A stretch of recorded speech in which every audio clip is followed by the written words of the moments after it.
வணக்கம். நாம இன்னைக்கு ஒரு ரொம்ப ஆழமான விஷயத்த பத்தி பேச போறோம். டாக்டர் டேவிட் ஆர் ஹாக்கின்ஸோட போதனைகளை வச்சு ரெண்டு வார்த்தைகளை அலசி ஆராய போறோம். சரி. நாம எல்லாருமே தினமும் பயன்படுத்துற வார்த்தைகள் தான். ஆனா அதோட முழு அர்த்தம் அது நமக்கு உண்மையிலே தெரியுமான்னு தெரியல. என்ன வார்த்தைகள் அது? அகந்தை, அதாவது ஈகோ, அப்புறம் சுயம், செல்ஃப். ஆமா, ரொம்ப முக்கியமான தலைப்பு. நீங்க கொடுத்திருக்கிற இந்த மூலங்கள்ல இருந்து அகந்தைனா உண்மையில என்ன, அது எப்படி நம்மள ஆட்டி படைக்குது, முக்கியமா இந்த அகந்தைங்கிற திரைய விலக்கி நம்மளோட உண்மையான சுயத்தை எப்படி உணர்றதுன்னு பார்க்க போறோம். இதுல ஒரு சுவாரஸ்யமான விஷயம் என்னன்னா, இது ஏதோ தத்துவம் பேசுற ஒரு விஷயம் மட்டும் கிடையாது. இல்ல நம்மளோட அன்றாட வாழ்க்கையில நாம சந்திக்கிற அத்தனை கஷ்டங்களுக்கும் குழப்பங்களுக்கும் ஆணிவேர் எதுன்னு கண்டுபிடிச்சு அதிலிருந்து வெளியே வர்றதுக்கான ஒரு நடைமுறை வழிகாட்டி இது. அருமை. சரி, இதுக்குள்ள ஆழமா போலாம். முதல்ல இந்த அகந்தை, அதாவது ஈகோ. டாக்டர் ஹாக்கின்ஸ் இதை எப்படி சொல்றாருன்னா, நம்ம ஒவ்வொரு நினைப்புக்கும் செயலுக்கும் பின்னால நானும் ஒருத்தர் இருக்கிறதா நாம கற்பனை பண்ணிக்கிறோம். ஆனா உண்மையில அப்படி யாரும் இல்ல. ஆமா, அது ஒரு கற்பனையான செய்பவர்னு சொல்றாரு. இது கொஞ்சம் குழப்பமா இருக்கே. கற்பனையான ஒருத்தர் எப்படி இவ்வளவு பாதிப்பை உருவாக்க முடியும்? நல்ல கேள்வி. ஏன்னா அகந்தைங்கிறது நாம சண்டை போட்டு ஜெயிக்க வேண்டிய ஒரு எதிரியும் இல்ல. ஓ, அது ஒரு கெட்ட சக்தியும் இல்ல. அது ரொம்ப ஆழமா வேரூனின சில சிந்தனை பழக்கங்களோட ஒரு தொகுப்பு, அவ்வளவுதான். சிந்தனை பழக்கங்களா? ஆமா, நம்ம கவனிக்காமலே அது வளர்ந்துகிட்டே இருக்கும். நாம பேசுற மொழி, முக்கியமா நான் செஞ்சேன், எனக்கு தெரியும்னு சொல்றப்போ அந்த நான்கிற தனிநபர் உண்மையிலே இருக்கிற மாதிரி ஒரு தோற்றத்தை உருவாக்குறோம். நாம செய்யற ஒவ்வொரு செயலுக்கும் நாம தான் காரணம்னு நம்புற அந்த இரட்டை நிலைதான் எல்லா பிரச்சனைக்கும் ஆரம்ப புள்ளி. அப்போ இந்த நான்கிற எண்ணம், இந்த பழக்கங்களின் தொகுப்பு நம்மள எப்படி பாதிக்குது? அதோட செயல்பாடு எப்படி இருக்கும்? அது ஒரு கண்ணாடி கூண்டு மாதிரி. கண்ணாடி கூண்டா? ஆமா, நாம அதுக்குள்ள மாட்டிக்கிட்டு வெளியே தெரியற ஒவ்வொரு பிம்பத்தையும் உண்மைன்னு நம்பி அதுக்கு பின்னால ஓடிக்கிட்டே இருப்போம். அதுக்கு எப்பவுமே எதிர்காலத்தை பத்தியும் சாவை பத்தியும் ஒரு பயம் இருந்துகிட்டே இருக்கும். சரி. ஆனா இதுல ஒரு அதிர்ச்சியான விஷயம் இருக்கு. என்னது? அகந்தைக்கு வலி, துன்பம், அவமானம், இது எல்லாத்துல இருந்து ஒரு விதமான ரகசிய சந்தோஷம் கிடைக்கும். ஒரு நிமிஷம், என்ன சொல்றீங்க? சந்தோஷமா? ஆமா, அந்த பாதிக்கப்பட்டவருங்கிற பாத்திரத்தை அது ரொம்ப ரசிக்கும். இது ரொம்ப வினோதமா இருக்கு. யாராவது ஏன் வலியையும் துன்பத்தையும் விரும்பி ஏத்துப்பாங்க? அதுக்கு என்ன லாபம்? அதுதான் அகந்தையோட சூழ்ச்சியே. பாதிக்கப்பட்டவர் பாத்திரத்தை ஏத்துக்கும் போது அதுக்கு ரெண்டு விஷயம் கிடைக்குது. ஓகே. ஒன்னு மத்தவங்களோட அனுதாபம், இன்னொன்னு ரொம்ப முக்கியமானது, நான் சரி அவங்க தப்புன்னு சொல்றதுக்கான ஒரு தார்மீக உரிமை. அப்போ பொறுப்பு தட்டி கழிக்கிறதுக்கு இது ஒரு வழியா? சரியா சொன்னீங்க. பிரச்சனைகளுக்கு பொறுப்பேற்க வேண்டிய அவசியம் இல்ல. எல்லாத்துக்கும் மத்தவங்களை கை காட்டிட்டு நல்லவனான நான்ங்கிற பிம்பத்தை அது காப்பாத்திக்கும். அடேங்கப்பா, இந்த ரகசிய எதிர்மறை இன்பம் தான் அகந்தையே இன்னும் கெட்டியா நம்மள பிடிச்சுக்க வைக்குதா? ஆமா, இப்போதான் அதோட ஆழம் புரியுது. சரி, அப்போ மனம், அதாவது மைண்டுக்கும் இந்த ஈகோக்கும் என்ன தொடர்பு? ரெண்டும் ஒண்ணுதானா இல்ல வேற வேறயா? இல்ல, இங்கதான் ஒரு முக்கியமான வேறுபாடு இருக்கு. டாக்டர் ஹாக்கின் சொல்றபடி மனம்ங்கிறது ஒரு ப்ராசஸிங் யூனிட் மாதிரி, ஒரு கம்ப்யூட்டர் மாதிரி. ஆமா, ஒரு கம்ப்யூட்டரோட ஹார்ட்வேர்னு வச்சுக்கோங்களேன். அகந்தைங்கிறது அந்த ஹார்ட்வேர்ல இன்ஸ்டால் செய்யப்பட்ட ஒரு சாஃப்ட்வேர். சமூகம், மதம், அரசியல், குடும்பம்னு பல இடங்கள்ல இருந்து ஏகப்பட்ட தவறான புரோகிராம்கள், அதாவது சாஃப்ட்வேர் நம்ம மனசுல பதிய வைக்கப்பட்டிருக்கு. வாவ், அப்போ நம்ம மனசு ஒரு அப்பாவி மாதிரி. அதுல என்ன ப்ரோக்ராம் போட்டாலும் அது பாட்டுக்கு ஓடும், அப்படிதானே? மிகச்சரியா சொன்னீங்க. இது உண்மையிலே ஒரு பெரிய மனமாற்றத்தை கொடுக்குது. அப்போ நம்மளோட சிந்தனைகள் உண்மையிலே நம்மளோடது இல்ல, நம்ம ரன் பண்ற ப்ரோக்ராம்ஸ் தானா? அதுதான் விஷயம். மனசோட மிகப்பெரிய பலவீனம் என்னன்னா, அதுக்கு உண்மையையும் பொய்யையும் பிரிச்சு பார்க்க தெரியாது. அப்படியா? ஆமா, நீங்க ஒரு விஷயத்த திரும்ப திரும்ப சொன்னா அது உண்மையா இல்லையான்னு யோசிக்காம அதை நம்ப ஆரம்பிச்சிடும். விளம்பரங்கள், அரசியல் பிரச்சாரங்கள், ஏன் நமக்கு நாமே சொல்லிக்கிற தாழ்வு மனப்பான்மை எல்லாமே இப்படிதான் வேலை செய்யுது. நம்மளே அறியாம நம்ம மனசுல இன்ஸ்டால் செய்யப்பட்ட மால்வேர் மாதிரி. கரெக்ட், அதுதான். சரி, இந்த தவறான புரோகிராம்கள் ஓடுற மனசையும் அந்த மாயையான அகந்தையும் நாம எப்படி கையாள்றது? அதை எதிர்த்து சண்டை போடணுமா? கூடவே கூடாது. அதுதான் நாம செய்யற பெரிய தப்பு. ஏ, அகந்தையோட சண்டை போட்டா அது இன்னும் வலுவாகும். ஏன்னா சண்டை போடுறதே அகந்தையோட வேலைதான். அப்ப என்னதான் வழி? டாக்டர் ஹாக்கின்ஸ் சொல்ற வழி ரொம்ப எளிமையானது. அதோட சண்டை போடாம அதோடு நம்மள அடையாளப்படுத்திக்கிறத நிறுத்தணும். அடையாளப்படுத்திக்கிறத நிறுத்தணுமா? ஆமா. எனக்கு ஒரு உடம்பு இருக்கு, ஒரு மனசு இருக்கு. ஆனா நான் அந்த உடம்போ மனசோ இல்லைங்கிற உண்மையை ஆழமா உணர்வது தான் முதல் படி. உடல நானு பார்க்காம ஒரு அதுன்னு பார்க்க ஆரம்பிக்கணும். கேட்கறதுக்கு எளிமையா இருந்தாலும் நடைமுறையில இது ரொம்ப கடினமாச்சே. ஆமா, எடுத்த உடனே வராது. பல வருஷமா நான்னு நினைச்சிட்டு இருந்த உன்னை அதுன்னு பார்க்கறதுக்கு சில விதிகள் ஏதாவது இருக்கா? மூலங்கள்ல என்ன சொல்லப்பட்டிருக்கு? நிச்சயமா 3 முக்கியமான வழிகளை பத்தி பேசப்பட்டிருக்கு. சொல்லுங்க. முதல் வழி சாட்சியாக இருத்தல் மற்றும் கவனித்தல், விட்னஸிங் அண்ட் அப்சர்விங். அப்படின்னா? வாழ்க்கையில நடக்கிற நாடகத்துல ஒரு நடிகரா இல்லாம அத ஒரு பார்வையாளரா, சாட்சியா இருந்து கவனிக்கணும். நம்ம மனசுல எண்ணங்கள் தானா வருது போகுது. ஒரு நதிக்கரையில உட்கார்ந்து தண்ணியில மிதந்து போற இலைகளை பாக்குற மாதிரி? ஆஹா, அருமையான உதாரணம். நாம எந்த இலையும் பிடிக்கவும் இல்ல, தள்ளவும் இல்ல, சும்மா பாக்குறோம்.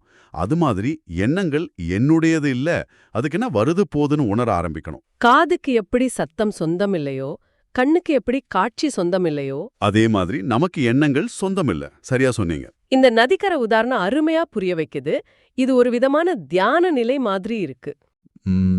அப்படியும் சொல்லலாம். ஆனா இது கொஞ்சம் செயலற்ற தன்மையில இருக்கிற மாதிரி தோணுது. இன்னும் கொஞ்சம் ஆக்டிவா இருக்கிறவங்களுக்கு வேற வழிகள் இருக்கா? பக்தி மார்க்கம் பத்தியும் உங்க மூலங்கள்ல குறிப்பிடப்பட்டிருக்கே, அது எப்படி அகந்தைய கரைக்கும்? நல்ல கேள்வி. இரண்டாவது வழி பக்தி மார்க்கம், டிவோஷன் டு காட். இது ரொம்ப சக்தி வாய்ந்த ஒரு பாதை. அது எப்படி வேலை செய்யுது? அகந்தையோட பிடிவாதத்தை, நம்மளோட விருப்பு வெறுப்புகளை, நம்ம கட்டுப்பாட்டுல இல்லாத விஷயங்களை இறைவனுக்கு ஒப்படைச்சிடுறது. சரணாகதி மாதிரி. ஆமா, எல்லாம் உன் செயல்னு முழுசா சரணடையும் போது நான் செய்கிறேங்கிற அகந்தை தானா பலமிழந்துடும். இறை மேல அன்பு அதிகமாக அதிகமாக நம்மளோட சுயநல நோக்கங்கள் கரைஞ்சு போகும். அப்போ ஞானம் அடையணுங்கிற ஆசையை விட இறைவனோட சேவகனா இருக்கணுங்கிற ஆசை பெருசாகும். அதுதான் முக்கியம். இது பல மதங்கள்ல இருக்கிற ஒரு மையக் கருத்து. ஆனா ஒருவேளை ஒருத்தர் கடவுள் நம்பிக்கை இல்லாதவரா, ஒரு நாத்திகரா இருந்தா இந்த பக்திங்கிற கருத்தை அவங்க எப்படி எடுத்துக்கலாம்? அவங்களுக்கு இது பொருந்துமா? அருமையான கேள்வி. நிச்சயம் பொருந்தும். இங்க இறைவன்கிற வார்த்தைய ஒரு குறிப்பிட்ட மதக் கடவுளா பார்க்க வேண்டிய அவசியம் இல்ல. அப்போ அது ஒரு உயர்ந்த கொள்கையா, a higher principle, அப்படி பார்க்கலாம். சிலர் அத உண்மைன்னு சொல்லலாம், சிலர் அன்புன்னு சொல்லலாம், சிலர் இயற்கைன்னு சொல்லலாம். ஓ, அப்ப நோக்கம் ஒண்ணுதான். ஆமா, தங்களுக்கு மேலான ஒரு சக்திக்கு, ஒரு கொள்கைக்கு தங்களை அர்ப்பணிக்கும்போது அந்த தனிப்பட்ட நான்ங்கிற அகந்தை கரைஞ்சுதான் போகும். பாதைதான் வேற. ரொம்ப தெளிவா இருக்கு. அப்போ கவனித்தல், அர்ப்பணித்தல். சரி, மூணாவது வழி என்ன? அது இந்த ரெண்டுல இருந்தும் எப்படி வேறுபடுது? மூணாவது வழி முழுமையான பணிவு, ரேடிக்கல் ஹியூமிலிட்டி. இது அகந்தையோட ஆணிவேரையே அசைச்சு பார்க்கிற ஒரு வழி. முழுமையான பணிவா? ஆமா, அகந்தைக்கு எல்லாமே தெரியுங்கிற ஒரு கர்வம் இருக்கும். தன்னோட கருத்துக்கள் தான் சரி, நம்பிக்கைகள் தான் சரின்னு நம்பும். சரிதான். ஆனா ஒரு கட்டத்துல நம்மளோட கருத்துக்கள், நம்பிக்கைகள் எல்லாமே வெறும் அனுமானங்கள் தான். மனசுக்கு உண்மையில எதுவுமே உறுதியா தெரியாதுன்னு உணரும்போது அகந்தையோட ஆதிக்கம் உடையும். எனக்கு எதுவும் தெரியாதுங்கிற நிலை, சாக்ரட்டிஸ் சொன்ன மாதிரி. அதேதான். அந்த நிலையிலிருந்து வாழ்க்கையை அணுகிறது தான் உண்மையான பணிவு. அதுதான் உண்மையான ஞானத்துக்கான கதவை திறக்கும். சரி, இந்த 3 வழிகள்ல ஏதாவது ஒன்ன பின்பற்றி அகந்தையோட பிடியிலிருந்து கொஞ்சம் கொஞ்சமா வெளியே வந்தாச்சுன்னு வச்சுப்போம். அதுக்கப்புறம் என்ன? அங்க என்ன இருக்கும்? ஒரு வெற்றிடமா இருக்குமா? இல்ல அங்கதான் இந்த சுயம், அதாவது செல்ஃப்ங்கிற விஷயம் வருதா? சரியா கேட்டீங்க. அகந்தைங்கிற மேகம் விலகுனதுக்கு அப்புறம் ஒரு வெற்றிடம் இருக்காது. அங்க ஏற்கனவே எப்பவுமே இருந்துகிட்டு இருக்கிற சூரியன் பிரகாசமா தெரியும். அந்த சூரியன் தான் சுயம். வாவ்.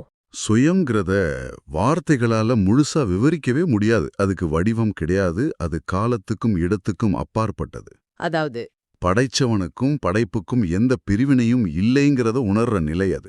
இந்த பிரிவினை இல்லைங்கிறத இன்னும் கொஞ்சம் விளக்க முடியுமா? மூலங்கள்ல இரட்டைத்தன்மைக்கு அப்பாற்பட்டது, அதாவது நான் ஜுவல் அப்படின்னு ஒரு வார்த்தை வருது. அது ரொம்ப கனமான வார்த்தையா இருக்கு. அதை எளிமையா எப்படி புரிஞ்சுக்கிறது?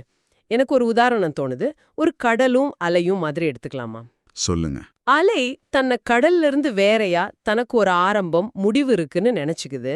ஆனா உண்மையில அது ஒரு கணமும் கடலை விட்டு பிரிஞ்சு இருந்ததே இல்லையே. மிக அருமையான உதாரணம். இதை விட சரியா சொல்லவே முடியாது. நிஜமாவா? ஆமா, அகந்தைங்கிறது அந்த அலை.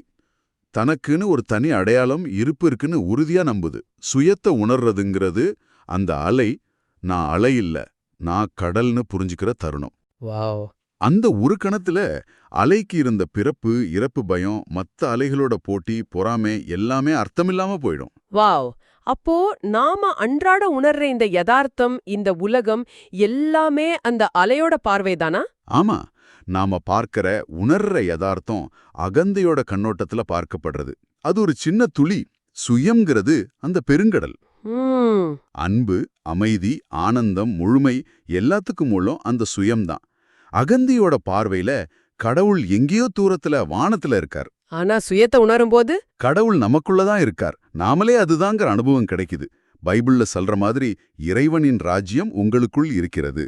அப்போ ஞானம், அதாவது என்லைட்டன்மெண்ட் அடையறதுனா இந்த சுயத்தை முழுசா உணர்றதுதானா? அல கடலா மாறுறது தானா? அல கடலா மாற வேண்டியதில்ல, அது எப்பவுமே கடலாதான் இருந்திருக்கு. ஓ, அப்போ அதை உணர்ந்தா மட்டும் போதும். ஆமா, ஞானம்ங்கிறது நாம கஷ்டப்பட்டு அடைய வேண்டிய ஒரு இலக்கு இல்ல. அது ஏற்கனவே நாம இயல்பா இருக்கிறது. அது எதையோ புதுசா பெறுவது இல்ல. நம்ம கிட்ட இருக்கிற பொய்யான அடையாளங்களை கைவிடுவது. சரியா சொன்னீங்க. அகந்தைங்கிற மேகங்கள் விலகினா போதும், சுயம்ங்கிற சூரியன் தானாகவே பிரகாசிக்கும். அது ஒரு செயல்முறையோட முடிவில்ல, அது ஒரு தொடர்ச்சியான உணர்தல். ரொம்ப ஆழமான உரையாடல்.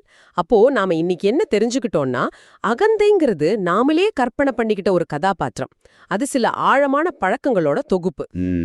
மனசுங்கிறது ஒரு அப்பாவி ஹார்ட்வேர். அதுல சமூகம் தப்பான சாஃப்ட்வேரை இன்ஸ்டால் பண்ணிருக்கு. ஆமா, சாட்சியா இருக்கிறது, பக்தி, முழுமையான பணிவு மாதிரி வழிகள்ல இந்த அகந்தையோட பிடிய குறைச்சு நாம எப்பவுமே இருந்துகிட்டு இருக்கிற எல்லையற்ற அமைதியான சுயத்தை உணர முடியும்னு புரிஞ்சுக்கிட்டோம். சரியா சொன்னீங்க. இறுதியா நீங்க சிந்திச்சு பார்க்கறதுக்காக ஒரு கேள்வியை விட்டுட்டு போறேன். சொல்லுங்க. உங்க மூலங்கள்ல இருக்கிற மிக முக்கியமான கேள்வி இதுதான். நான் யார்? இந்த கேள்விய நீங்க உங்களுக்குள்ள ஆழமா கேட்க ஆரம்பிச்சா உடனே அடுத்த கேள்வி எழும். யார் இந்த கேள்வியை கேட்கிறார்கள்? அந்த கேள்வியை கேட்கிற அந்த யாருன்னு நீங்க கண்டுபிடிக்க முயற்சி செஞ்சீங்கன்னா முழு பதிலுமே அங்க அடங்கியிருக்கும். எப்படி? ஏன்னா பதில் ஒரு நபரிடம் இல்லை, அது ஒரு தன்மையில் இருக்கிறது. சிந்திச்சு பாருங்க. ஆமா, சிந்திச்சு பாருங்க.